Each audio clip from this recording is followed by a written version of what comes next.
Keto or vegan, HIIT or bodybuilding, study now or study later. Despite how logical and rational we think we are, humans tend to be impressively irrational and prone to making mental errors. The first step is acceptance. You, yes you, make mental errors and poor decisions on the regular. We all do, myself included. The good news is that once we educate ourselves and become aware of these biases, they are much easier to control for. Here's how to get past the mental errors that are holding you back as a student. Dr. Jabal, MedSchoolInsiders.com. We're going to start off with the big one, the bias that wreaks havoc on all aspects of our lives, the confirmation bias. Our tendency is to first take a stance or have a position on an issue. Then, we seek information that further confirms our beliefs, and we deprioritize or ignore information that contradicts our beliefs. And the stronger you believe that you know something, the more you will filter and ignore information that contradicts your firmly held belief. You may be thinking, that's dumb, why would people do that? The truth is, new information that contradicts our current beliefs is energy intensive. It's not easy to reassess beliefs, correct misunderstandings, and reformulate a new mental framework. Human thinking doesn't follow the scientific method. We don't naturally formulate a falsifiable hypothesis and then put it to the test. Instead, we first form a hypothesis and then unscientifically seek out validating information without truly testing it. As a student, chances are that you experience this in multiple aspects of your life, from gym routines to what it means to eat healthy to even your study strategies. You may believe a certain way of studying is working for you even if the evidence suggests the contrary. You may even cite a couple blog articles or point to some classmates who supposedly do the same thing with good results. The truth is, we are terribly ineffective at actually being objective with our own self-assessments. And no, whether you think you're a visual or kinesthetic or auditory learner doesn't actually change the way you should study, as demonstrated by the scientific literature. Follow the evidence-based study principles that I push on this channel, and you too will find yourself excelling not only in your classes, but also on the MCAT and USMLE Step 1 and Step 2. If you have found any of the information on this channel useful, smash that like button. It makes the YouTube gods happy and allows us to help more students. If you were to win $50 today, you'd experience a boost in satisfaction. But if you were to lose the same $50 amount, you'd experience a dramatically greater decrease in satisfaction. This is loss aversion, our tendency to strongly prefer avoiding losses over acquiring gains. You can use this to your advantage. In two simple and similar studies, McAvoy and Smith and colleagues demonstrated that changing the framing of class grades by utilizing loss aversion could motivate students to perform better. If points were earned and added to one's total, they were less motivating than students starting out with points that were deducted for errors and incorrect answers. The fear of losing points was more motivating than gaining them. Loss aversion can be exploited to increase the effectiveness of behavior change, like with Stick, the website that has you put money on the line. If you don't follow through with your goal, you lose the money. As a student, you could experiment with this yourself, using loss aversion to motivate you with sticking to exercise habits, or sleeping by a certain time, or even doing better in class. I'm not recommending you necessarily make a betting pool with your friends to see who gets the highest grade, but experiment with the power of loss aversion in motivating you to adopt those hard-to-stick habits. In a broader sense, loss aversion can prevent us from taking risks. And if you're a pre-med student, you're more likely than the average person to be risk-averse. After all, the field of medicine tends to attract those who like to play it safe. More often than not, the big scary decisions are far more daunting in our minds than in reality. If you're facing a difficult decision, like I did when deciding between plastic surgery versus medical entrepreneurship, I recommend you try the fear-setting exercise. It's a structured approach to assessing, weighing, and preventing fears while analyzing the opportunity cost and potential upside of difficult decisions. I walk you through how I personally used it in my video about why I quit plastic surgery.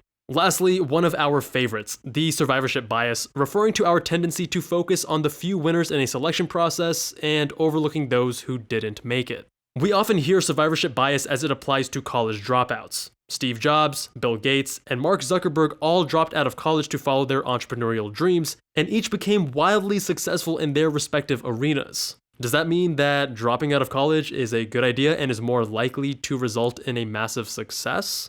Absolutely not.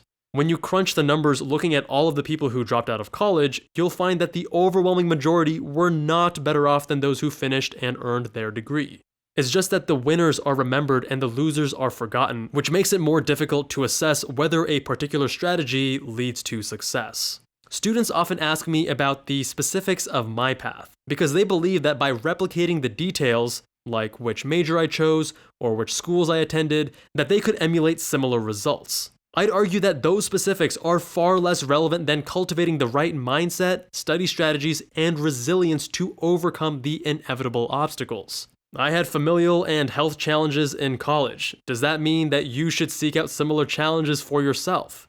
Obviously not, that's idiotic. Then why replicate the other details in my life? There are multiple facets to anyone's story, and it's silly to think we can cherry pick just the details that count while omitting the ones that we don't want to replicate. The truth is, both the good and the bad are part of a person's story, and they work together in unison in that individual's ultimate path. Focus on the principles that you can learn and adapt to your own life, not obsess over the minor nuances and specifics of someone else's. The best thing you can do is to be the best version of you. Understanding and being aware of these fallacies is the first step in overcoming them, but our job isn't done yet. So where should you go from here? First of all, let me start by saying that I'm far from perfect and I'm still subject to these fallacies. But here are a few things that worked for me. Let go of the ego. It's not uncommon for much conflict and resistance to arise from the protection of one's ego. If you feel yourself, or see someone else, reflexively getting defensive and closing off another way of thinking, the odds are high that their ego is getting involved. Getting someone else to let go of their ego is a challenging ordeal, so focus on your own. You don't always have to be right, and you don't always have to look good for others or make sure you don't look bad. I'm no Buddhist monk, but I have found mindfulness meditation and journaling daily to help me be more aware of my own thought processes. Certain books have been helpful too, including The Subtle Art of Not Giving a by Mark Manson and How to Win Friends and Influence People by Dale Carnegie. Seek value, don't add value. Have you ever been in a situation where two people keep trying to one-up the other? I know it's cringeworthy, and it's because both people are too focused on trying to add value and seem important in the situation rather than sitting back and letting the other person shine. As they say, if you want to be interesting, first be interested. A curious and open mindset will take you much farther than running around beating your chest saying how awesome you are. I like to look at each situation and ask myself a simple question. What can I learn here? When someone is highly intolerant of a certain political stance or way of thinking, doesn't follow evidence-based medicine and believes in naturopathy, or does something else that may be initially off-putting, I always seek to extract value.